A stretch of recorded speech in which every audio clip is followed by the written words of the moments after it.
Welcome back to the Catholic Founders Podcast, where we discover how to run your business like a saint. Okay, today we are talking about AI and what it means for us to be involved in this transition as Catholics. And before you click off, this is not just for big tech titans.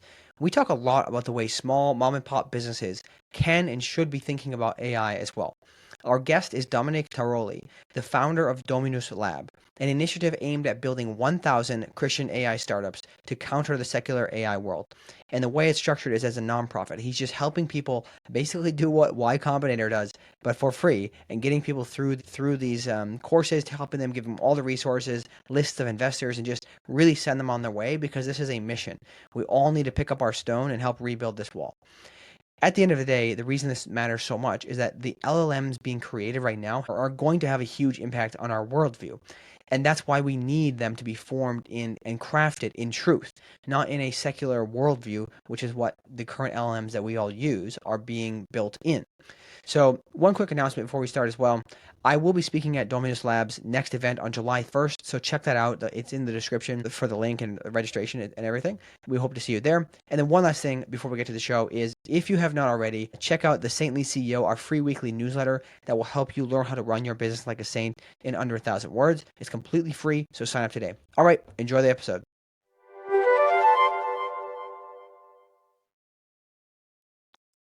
All right, Dominic, welcome to the Catholic Founders Podcast. How are you doing today? Better than I deserve. It's a beautiful day here in California and had a great day. I'm now looking forward to have a discussion with you around startups and AI. What could be better? Yeah, absolutely, man. You were telling me about the weather in California beforehand, and I'm slightly jealous. I'm not going to be too jealous because I'm actually coming there on Tuesday. So I'll be in California for 2 weeks, and I'm very very much looking Where, forward to where it. in California? I'll be in LA for a week, and then San Francisco for a week. Okay, yeah, it will be hot or hotter than where it's right now where you are. Definitely Yeah, take sunscreen with you. yeah, I definitely will. Very cool. Well, give us just a quick kind of introduction to who you are and what you're working on today. So for anybody who's not familiar. Sure, sure. So I'm Dominik. I'm originally from Switzerland, as you can hear from my funny accent. I was always in startups. I did a big Swiss startup initiative in Switzerland, founded by the government with $60 million. And then I found my own company, my own startups, invested it, sold it. And once I sold it, the people that acquired my company asked, like, "Oh, can you please come and help us to grow that market here in the US?" And I was like, I'm not so sure because I want my kids to go in Switzerland in schools. Switzerland has a really good school system. And then I said, okay, I come for 2 years, 2 years. And these 2 years were 12 years ago because California is just beautiful and the people here treat me amazingly well, and it's just a blessing being here. So always a startup guy, always in tech, and then now we start the Dominus Lab actually this February. Tell us more about that. So that's what we're going to spend a lot of our time talking about today. I am curious, what's the impetus for that, and how did this come about? Yeah, it's what is Dominus Lab? It's pretty simple. We aim to be the best startup school in the world with Christian values.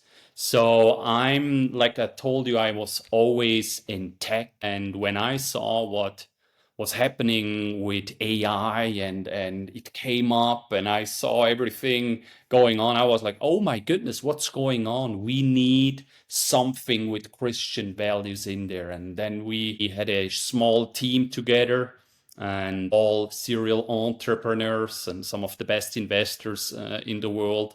And we founded a nonprofit called Dominus Lab. And again, we want to be the best startup school in the world. And that's not to boast, but I think we as Christians, if we work for God, we really have to strive to excellence. And that's also, if you could see here my pin, that's Colossians 3:23, which basically says, if you do work, do it not for man, but do it for God. So I think we Christians have to really strive for excellence in our work, and that's what we're doing with Dominus Lab.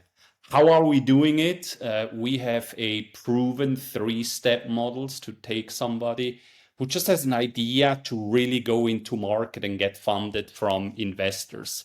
And usually, if you see like regular startup programs, they end with that. So they give you all the information. So, like, good luck and have a nice day, Mhm. and that's it. What we are doing afterwards, we are also walking with you. So once you go through those 3 steps, and hopefully you get funded and you have a business plan and you have traction and customers, we also then walk with you, and we do either weekly check-ins ourselves, or we have startup mentors who are doing it voluntarily and help you really to go through those tough times. Because let's be honest here, it's like the first 3 years, and you know that better than anybody else, they're not easy, and you need people by your side to really go after these 3 fears. And we have all the fear of start, we have the fear of rejection, and we have the fear of failure.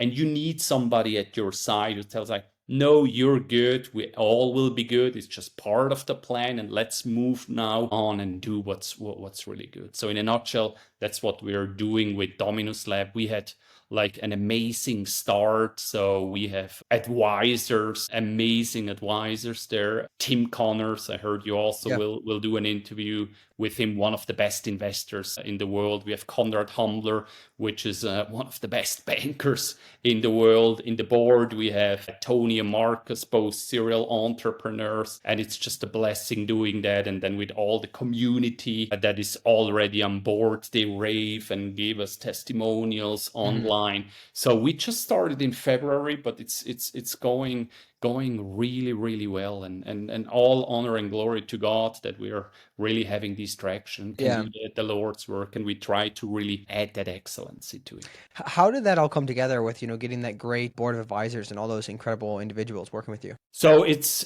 again all honor and glory to God. So I reached out to people, we had discussions, they liked it, and then they were on board. And I'm like with Psalm 23, it's like the Lord is my shepherd, and wherever we go, He's with us and He guides us. The hardest thing for me is really to trust and just go there. But there are so many amazing people out there who are Christians. And I think it's just with Dominus Lab, we built that platform that we connect everybody together. And whenever I talk with people, they say like, oh my goodness, it was overdue, because there are like really fascinating things happen if you connect the right people together. Like when I started my faith journey, I thought like I would be the only Christian, and then you connect with Christians, and then you get this confidence, and you start talking openly about your faith. And the same thing is about startups, I think, and you know it probably best. It's not always like a big happy party, right? The startup, you're most of the time lonely, and you get rejections. You have to deal with rejection. You have to fear, can I pay my salaries at the end of the day? And that's just like a platform when you have people together and really give you that trust, that mindset. It's like a self-fulfilling prophecy, and they're really powerful. And together with faith, that's really the combination that we're trying to do here. Yeah, so let's back up a little bit. And you mentioned that kind of the impetus of seeing what's going on with AI was really what led you to found Dominus Lab. So to you, I guess, can you talk more about the problem that you perceive with AI without, if we don't have Christian builders in AI, what do you see as the outcome versus what we need it to be? Yeah, yeah. So it feels like Nehemiah. It's like the wall is really broken. And let's take a step back and let's understand what AI is. AI is really good at computing. So why are all those companies now building all these data centers? It's computing, and just a simple kind of question takes thousands of tokens and thousands of computer, because AI cannot think. What it actually does, it copies the whole internet and then try to really go after patterns. So AI is really good at computing. Number two, until 2020, we had about 10 large language models. So what you see with ChatGPT or all the other AI companies, there are now these big, large language models. And until 2020, we had about 10 of these. Then in 2022, we had about 240. So it really exploded, but we're also very early in the game. So AI is really at the beginning, and we're seeing now what's going on. Third fact is like AI is very biased.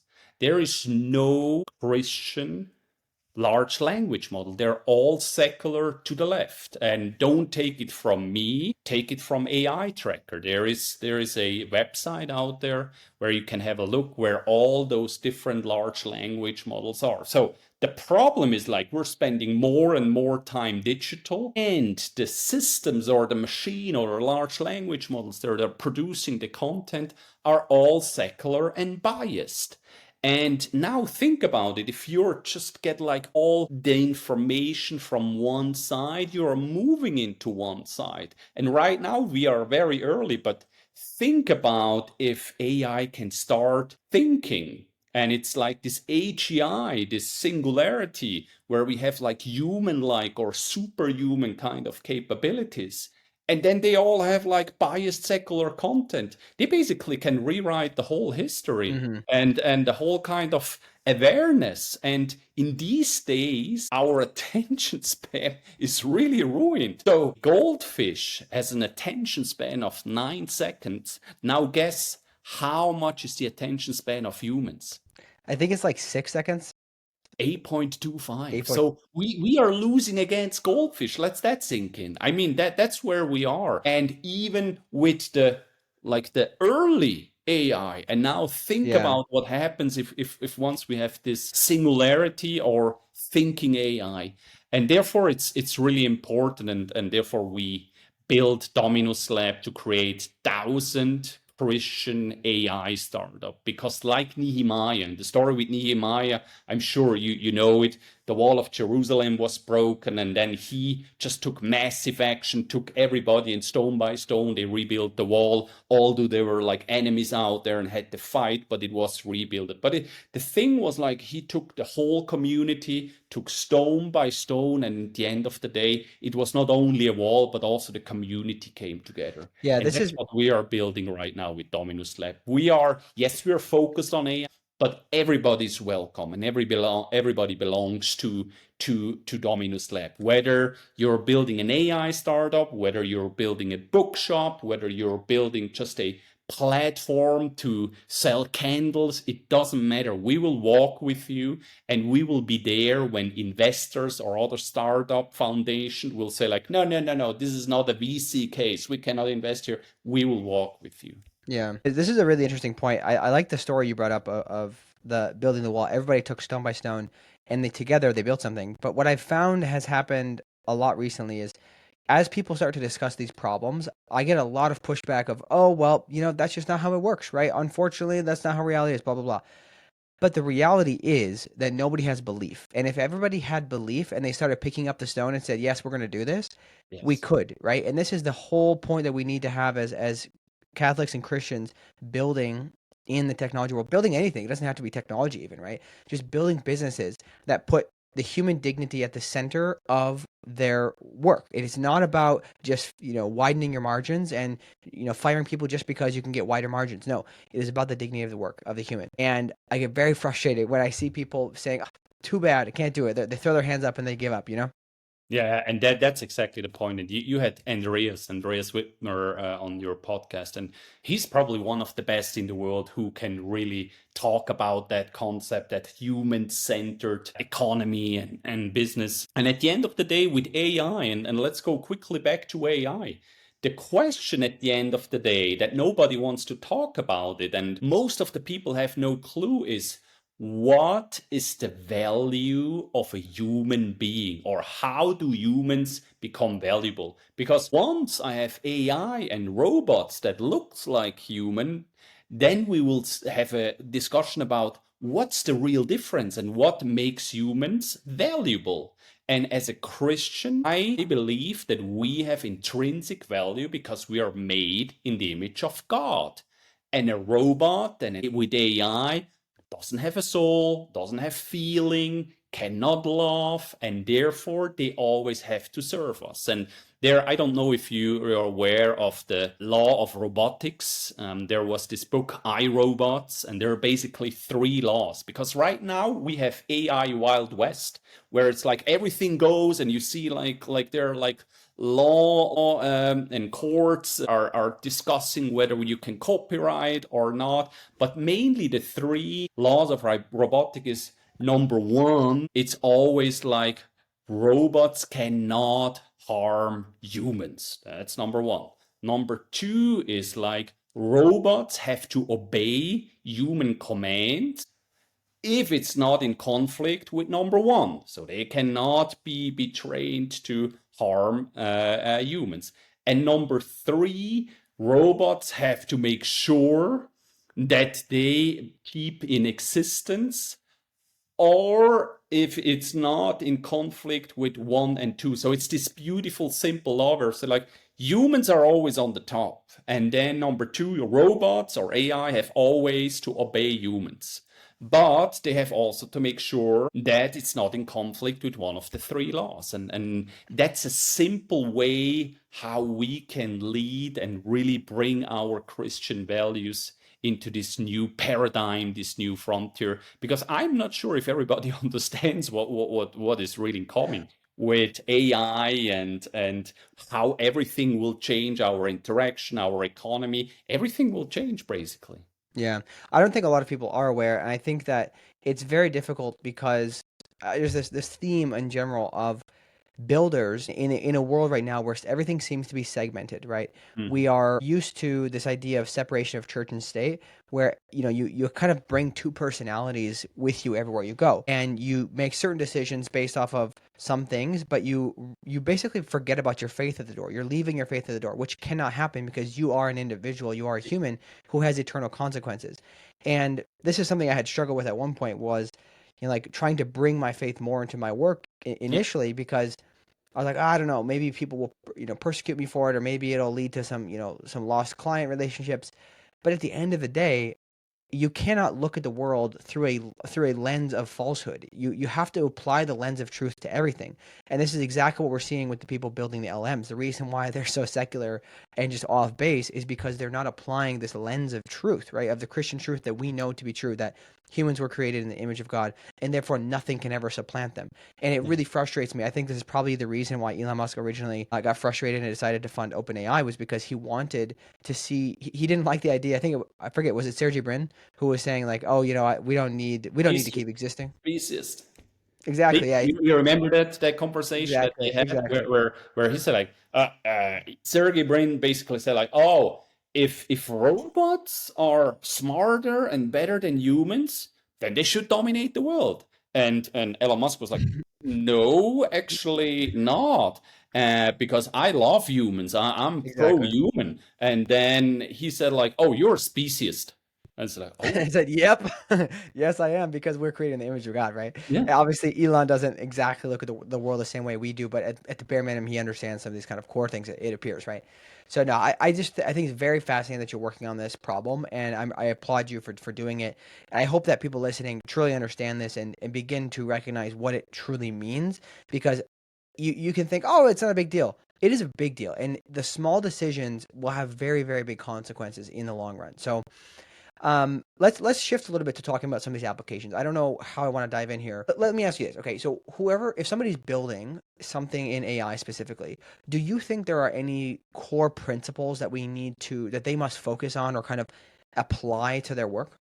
Yes, yes, absolutely. And on our website, dominuslab.org, we have an AI governance template there. And it's really important to really understand the relationship between humans and AI, and especially in a very, very early stage. So, what we just discussed about what makes human valuable versus robots or versus AI, that has to be somewhere written down that everybody understands it.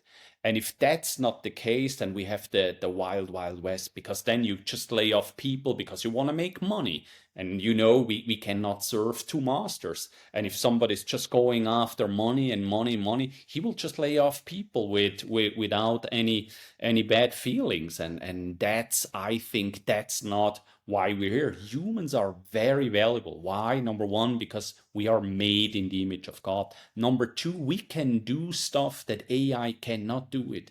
the relationship that we are having to connect and build trust, that's something that a machine really cannot do. It doesn't have feelings, it doesn't feel love, it doesn't have empathy.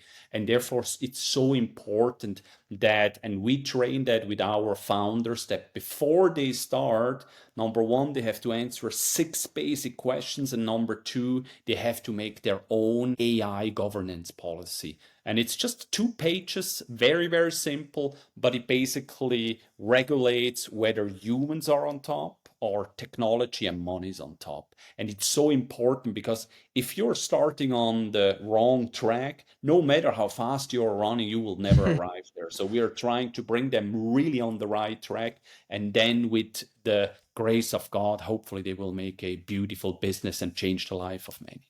No, that's good. I appreciate that, and I'll link that in the description for people to check that out. Yeah, absolutely. So overall, would you agree with the general sentiment that AI has a high tendency or high likelihood of creating massive job loss, or do you actually think that that's maybe partially overblown and there'll actually be more job creation because of it? Again, if we're going back, what is AI? AI is really good at computing. Doesn't need vacation, doesn't need break, just can compute and compute all time. Right now in our economy, and we have some estimation that it will cost about 92 million jobs overall. And this is basically just that transactional. So everywhere there's transaction, you will see in the next 2, 5 years that every human is basically getting replaced with AI, and the machine does a much better job.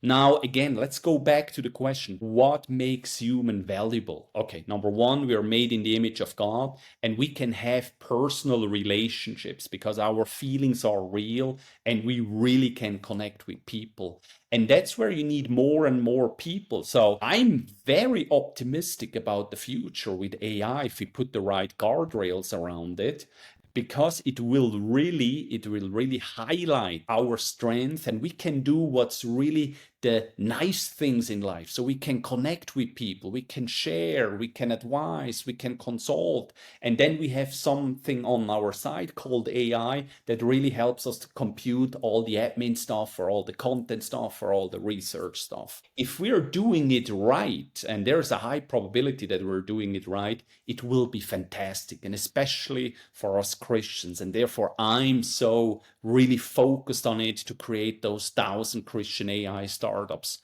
until 2030, because it also can go the other way. We can reach much more people if we infuse the right kind of messages of love. We reach more people than ever, faster than ever. And also in transaction, we can always integrate our deep faith and our love for people. This is really fascinating what you said. I don't know if you even realize it, but you just said basically anything that's transactional in nature will be highly likely to be replaced by Yes. AI. Yes. And therefore, the opposite is anything that has soul, anything that has a kind of real deep personality to it. Those things are going to be hard to replace. And, if you think about a lot of people's complaints about, corporate culture right now, it is stale, right? That's the reason a lot of people don't want to work at big companies is because everything has become to numbers. Yes. So on one hand, we have played this experiment out, which I personally believe this is not how things were in throughout history. I believe that most business had a lot more soul than it does today. Yeah. But we've played out this kind of everything for shareholder value type of mentality, kind of to its very end, where people aren't feeling fulfilled at work because they're basically numbers. So on one hand, yes, we may see a lot of job loss if people aren't responsible about it.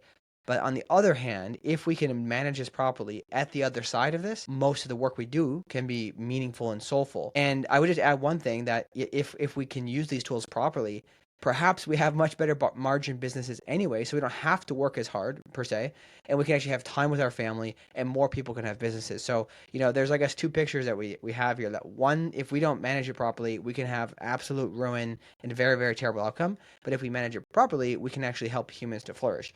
But again, we have to have humans on the top. You're spot on. So how I usually summarize it is AI is a servant, not a savior. So it's like it should really serve us humans. We are made in the image of God. We have a soul. We can pray. We can laugh. We can show empathy. And that's where we should focus on. And for the rest, we can have AI and robots. Think about if you don't have to do the dishes every night. Think about if you don't have to do the laundry. I will do some laundry right after our interview. Done. It's like we have robots who can do that, or fix like a sprinkler out there, or do our lawn duties and all that stuff. And that's another thing that I truly believe, and I think Elon Musk said it first. It's really like the biggest industry in 10 to 15 years will be robots. So we all have our private robots. And on the one side, it's really scary if you hear it for the first time. It's like, we will have robots. Yeah, but they will look like you and me. They just have a sticker here and says like, I have no soul. But then they will look like you and me, and they will do all our work. And we can really focus on what's important. Because one thing that I'm seeing all the time, people are so distracted with everything. They're distracted with content, with their mortgage, with their job, with everything they're distracted. And my hope is really, once with AI and those robots, we can really go back to our spirituality and really understand, where are we coming from? Where are we going? And in between, how can we be a force for good? That's really my big hope here. So would you say that because we'll have more time, or because we'll have to face this question of the value of humans because we'll have robots alongside us, that more people will be driven to the reality of the truth, that we are valuable and that we have this intrinsic value? Yes, absolutely. So what I really think, if you have more time, instead of, because we're seeing it now with all the social media content and all the AI content, at one point it just doesn't fulfill you. And at one point you will look deeper and think deeper and go deeper and say like, okay, why I am here, and after death, where I am going. And the more you're doing research of that, the more you're seeing that there must be a God that placed us here on earth, and after death there will be eternal life and all those near-death experiences. I'm just reading now a book about near-death experience, and they're so fascinating. People who are clinically deaf, but they're coming back, and there are about 9 million of these cases. There are over 900 academic research articles out there, and 70% or 70+% have like an out of body experience. And most of them, it doesn't matter which religion they are, they describe three things. One, their soul leaves their body. Number two, they're going towards a light, so God of light, what do we have here? And number three, they feel a love and have senses like never before. Think about it, you can taste light or you can breathe on the water. They're talking about stuff like this, but they're mainly talking about the love that they have never experienced before. And therefore, it's so fascinating. The more time we have, I think the less fulfilling will be all that. And sorry for the wording, the plastic content that we're just consuming these days and completely destroying our attention span. But then at one point, I think we are looking for more fulfilling content, and I think that's our big Yeah, challenge here for Christianity. yeah. So for business owners, for small business owners, we're not talking about the big businesses Mhm. who want to receive some of that benefit that AI can bring with making their, lightening their workload, helping increase their margins. How should they approach AI from a perspective? Let's say they've got, 5, 10 employees, not a whole lot. How would you approach that if you're in their shoes? It's always the same with business. So what we're doing at Dominus Lab, and based on my professional career, it's always about the customer. So what you have to think is really, how can AI help you to focus more on the customers? And let me give you an example. If we look at our salespeople usually spend about 30% of their time with the prospect or the customer. 70% are just admin and preparing, doing research and doing further education and everything.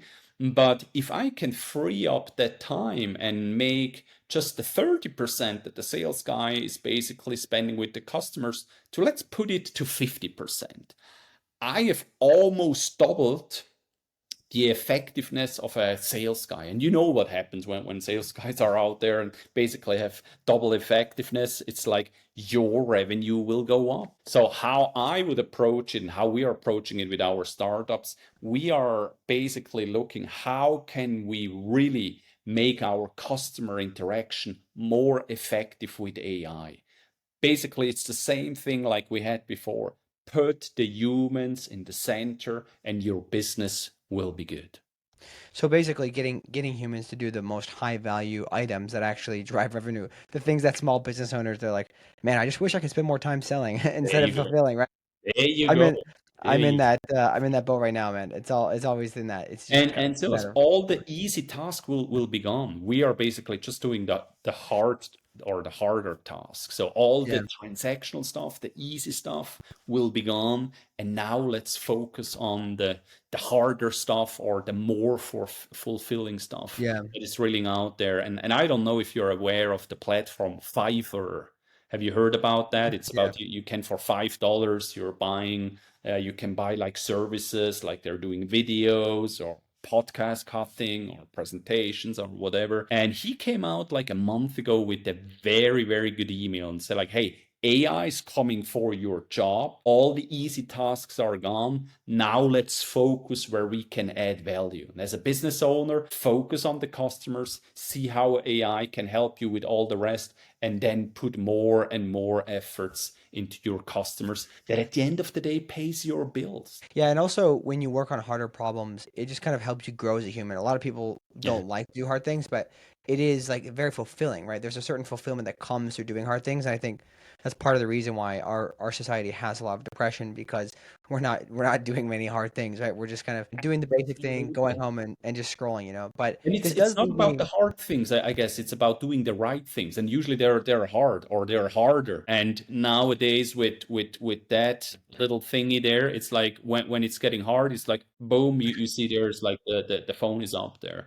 And Yeah. that's the whole thing. It's like we really have to do the right things, even if they're hard. And all the easy jobs, let's get them out to AI. Yeah, this goes nicely into the next topic. I've something I recently thought about was the fact that AI has these negatives, but it has the positive that somebody who is a low skill worker Mhm. who, would be hard, might end up at a job like flipping burgers at McDonald's or something, they could actually be substantially more valuable now because they can use ChatGPT. So in one way, like, okay, if I've got a small family business, maybe my brother isn't a high skill worker yet, but because of AI, he can actually do a lot more. So I can hire more people who I trust over a person who has a particular skill. So on two vectors here, one, we can help employ the people close to us because regardless of their skill level, they can achieve it through AI. But also, there's less time needed per se spent in education and more time doing and learning through doing. So, do you have any thoughts about this? Yeah, absolutely. I just was in Switzerland and I spent some times with my friends. And one of my friends is an amazing roofer. So he's go up there on the roof and does his thing. And I was talking about him, say like, hey, can you imagine that in 3 or 5 years you will have a robot with AI that is doing your work? And he was like, what is going on? And I said, like, yes, that will be a reality. But now, on the one side, you can fight it and say, like, no way. Or you can train 5 robots and you can do 5 times the work. And you're just training your robots and making sure that they're doing the right work. So, embracing that, and it's just a matter of time that we basically can replace or really mimic all the human kind of work with robots. That's a thing, and it's just a matter of time until when that will happen. The thing is now that we are putting this guardrail in place and say like the human is always over the robot and AI is a servant, not the savior. And once we have that in place, my friend, the roofer, can hire 5 robots or buy 5 robots and then just go after the customers and say, like, oh, here's a roof, here's a roof. He can decrease prices Yeah. and really just bring the robots out there. So the future is really bright if we are getting this one right. Yeah, there's so many opportunities for it too. And then it ends up creating more job opportunities because if But we more. have to embrace it, Silas. It's like that's the discussion I have with my son these days. He said, I can get a job like a summer job because AI is taking this and that, and they're not hiring entry level people. So like if we are, and especially as Christians, are building the resistance, that will not be successful. So the genie Mhm. is out of the bottle. Now let's use it and make the most out of it. Let's build this Christian AI startups, and the future will be, I promise, really, really bright. Yeah. Are there any other frameworks that you tend to operate within, in terms of the faith within your business, just your career generally, just any core frameworks you would share with people? What do you mean with frameworks? Just ways that you kind of approach work that you say, hey, here's how I bring the faith into my work without smashing somebody over the head with it. That's one of the hardest things. So I will never hide my face, but I'm also and I think it's very counterproductive if we try to basically be missionary in our work. Mhm. Just being like a good person, helping people and being a good role model. And at one point, people are saying then, oh, why is he always happy? Why is he always overperforming? Why is he always doing? I want to have the same. Explain me what you're doing. And then if you're getting back and say like, okay, this is my system. That's how I do it. I had like already like 3 or 4 of these kind of discussion with people who say like, oh, how are you doing that? How are you doing it? And then I can open up, and mostly they're also always people of faith, and then we're having this discussion and we're knitting together, and really this networking effect, especially at work, is really really powerful. So I can really recommend it to everybody. Go out there, connect yourself, whether it's with Dominus Lab, whether it's with Send, whether it's whatever it is, or in your church or whatever, but connect. The more we are connected, the stronger we are. And I think that was my lesson from like 5 years ago is like, Christian, we're not open, we're not connected. Culturally, it was not accepted. And now it's our time. We have to go out there and really, really, really be a good example and help people to be better persons. Yeah. Yeah. So one last question on this, and then we'll switch to rapid fire. Is Mhm. if there's somebody who's in high school thinking about what they're going to do in the future, what would some of your advice be to them? I think we will see a lot of like small businesses, micro businesses, brands out there. So at the end of the day, if all the transactional stuff is done for entry level people, there's really create your own brand, see how you can solve problems, create your brand, and then go out there. And especially, and that's what we trying also to do with Dominus Lab. We go in high school, we go in colleges, and build your own brand. I think in the future everybody will have like a small micro business on the side, and just a few will be really hired by big corporation because they at the end of the day they outsource everything. And there's this fascinating concept out there. It's like the if you have like 1,000 people that are following you, that basically makes you the whole living. So it's like you just need a very very finite defined group of people that are following you wherever you go, and your life will be good. This idea of the side hustles, I think, is interesting because I believe that it also increases a lot of access for people Yeah. to build side hustles, and this goes for a lot of Catholics, especially Catholics who are really focused on trying to have a single income household where it is a little difficult unless let's say retreat to the Midwest where it's not so expensive to live, or these different things. But this opportunity will create more entrepreneurs because it's now they're basically democratizing and making it more accessible. And so I really hope that we see this, and hope that the average people, the people who weren't the tech geniuses of the world, starting to create businesses and then taking their good old common sense type of mentality into their businesses, and that could then start to permeate in a certain way because they're not trained in the ways of Meta or Google, right? And you're so right. I mean, we all have then the same information. That's number one. Number two is like we all have our own talents. So somebody's good at roofing, others are good training startups, others are good recruiting. And if we have all the same information, it basically levels the playing field. So it's like everybody has the same kind of information out there, and everybody has unique talents. Now it's just that we're using it and always put customers and the humans in the center, and then there is no way how you cannot win in that game. Yeah, absolutely. So let's switch to rapid fire. So what is, I guess, are there specific scriptures or books that are your favorite that to really inspire you from an entrepreneurial perspective? Yeah, how long do we have time? Give me a few. Give me a few. My favorite, it's John 3:16. We start every Dominus Lab workshop with John 3:16. I think it's the verse that it's translated in most languages. I think 75% of the people can understand it. I think it's so beautiful. It's the essence of what I believe. So John 3:16 is really number one. Number two, what I strive towards is Psalm 23. The Lord is my shepherd. And as an entrepreneur, and I don't know how you deal with it, but it's always like, as entrepreneurs, you want to basically go out and do your stuff. But I really learn to pace myself and say, like, Lord, where do you want me to go? And what should I see, and slow a little bit down? So this would be my two favorite verses. Likewise, I'm a big fan of Cliff Knechtle. He's also on YouTube. He has great books. Frank Turek has great books out there. Don't have enough faith to be an atheist. My journey started a little bit with Eric Metaxa, and that's also, so I love all those great writers. And as you can see, I've a lot of books, but the biggest book of all is the Bible, and I'm still reading like crazy, and it's so beautiful, every book of the Bible. And I think that's the one book that I recommend Yeah. to everybody. It also never gets old, right? The more times It's you read it, unbelievable. the more rich it is. That's what It's I find most fascinating. unbelievable. Yeah. It's unbelievable what's in there. And you always discover like new facets. Even if you read it like 10 times, you see different things. So that's really my most favorite book, the Bible. Yeah, it's so interesting that it hits you differently because you have a different layer of paint every time you read it, right? Yes.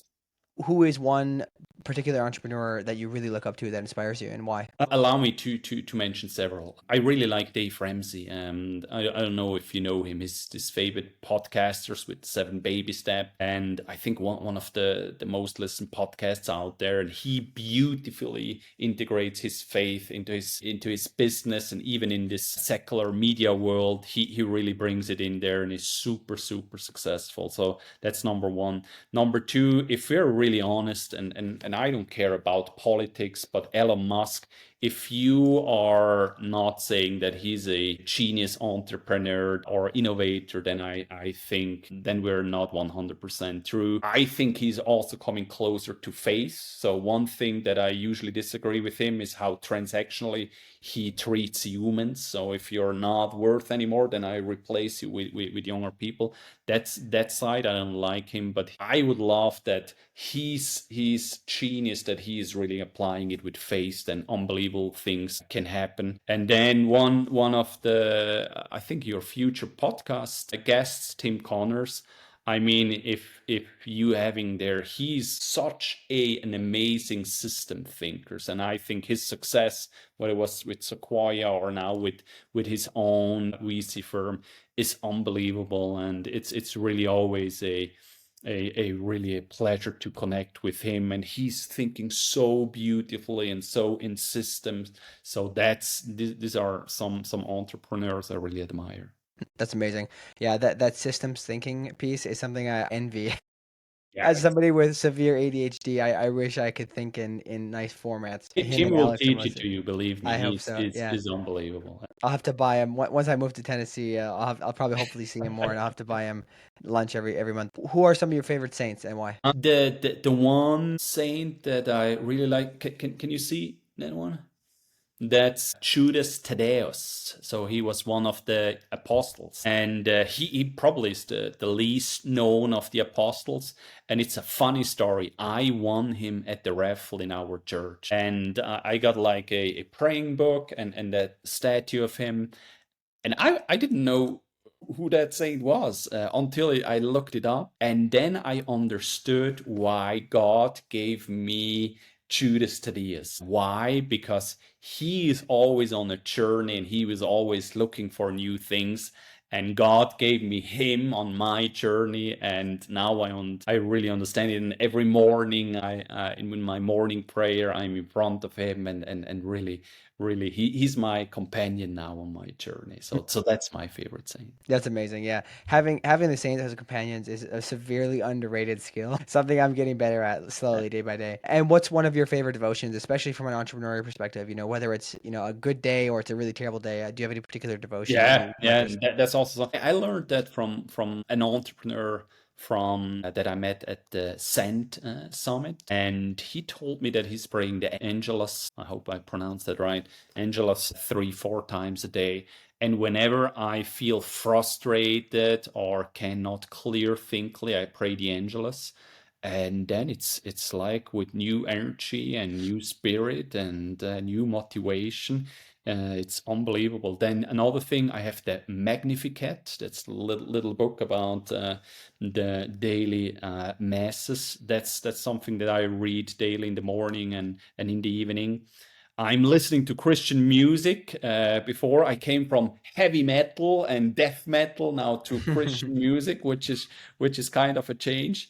And then I just also like to listen to Cliff Knechtly, whether it's on YouTube or as a podcast. So these are some of the things that I do. But the one thing that I really can recommend, the more I do, the better I feel. And that's something that's so for me at the beginning was like, no, I have to do and stuff and rumble, blah, blah, blah, blah, blah. But really to pause, think about and say thanks to God really helps me to be refreshed and then really to work like 10 times faster than before. Yeah, it's severely underrated. I think I heard this at the last year's Sent Summit. One of the priests said something about how prayer is a time multiplier because it Yes, just it yes. just magically takes all the things you don't want on your calendar off of them anyways. Like, there's so many things there, and it's so counterintuitive to what you feel as an entrepreneur, especially this idea of rush, but it's mostly manufactured. So this has been really great, man. I do got two recommendations for you on that. There's actually a friend of mine just created a Chrome plugin called the I forget exactly what it's called, the Angela something. I'll send it to you afterwards, Okay. and then you can check out this app called Fio. It's basically Spotify, but only Catholic artists on it. So Okay. it's not just Christian music per se, but it's made by Catholics. So you check that out and you'll like it. But Yeah, absolutely. the last thing here is where should people reach out? So we have the honor and the privilege to have you on our next event. So Silas will join us at Dominus Ideas July 1st with Jonathan, and Jonathan is from Germany. He has one of the biggest Christian networks in Germany, and you and Jonathan will be there, so people can register and save their seat there on Dominus Lab. And if people want to connect with me on LinkedIn, then I'm happy to do so. And then I will also have a free gift. So I wrote a book about startups, and I'm happy to gift anybody who connect with me on LinkedIn that ebook. Amazing. This has been an absolute pleasure having you on. I knew we were going to have a lot to talk about. I didn't expect we to fill the whole hour so quickly, but this has been a pleasure, and I'm again very very thrilled for what you're doing. I think Thank it's definitely the Lord's work in so many ways, and we need it. We need to apply this lens of truth to everything we do. I, as somebody who can never build technology or LLMs, I'm very encouraged that people like you are encouraging the actual smart people to build Christian and Catholic LLMs. all honor and glory to God. So Amen, that's, man. yeah. Amen. This has been a pleasure. Thank you. Same here.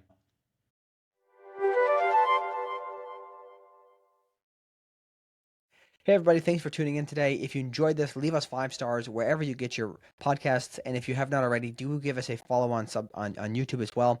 We're trying to get to 1,000 subscribers. If you do like to follow, clips and everything on social media, we are posting pretty much everywhere that exists. So follow us on your favorite social media platform as well if you'd like to get a little bit of drip feed of some of our content throughout the day. And be sure to subscribe to the Saintly CEO, our weekly newsletter that comes out every Monday. It's always just a little bit of advice on how to run your business like a saint in under 1,000 words. every Monday. It's free, so sign up for that today. And then finally, if you are looking for a group of other Catholic entrepreneurs that you can build with, that you can learn from, consider joining our Catholic Founders peer group. We call it the Catholic Founders Guild. It's $10 a month or $100 a year. Just go to our Substack and upgrade to paid. You will also get access to all of our paywalled content as part of this. And we also have recently launched a member directory. So if you're ever looking for somebody who has their knowledge set or skill set, you can go there as well. Thank you so much for tuning in to Catholic Founders. God bless you, and we will see you next time.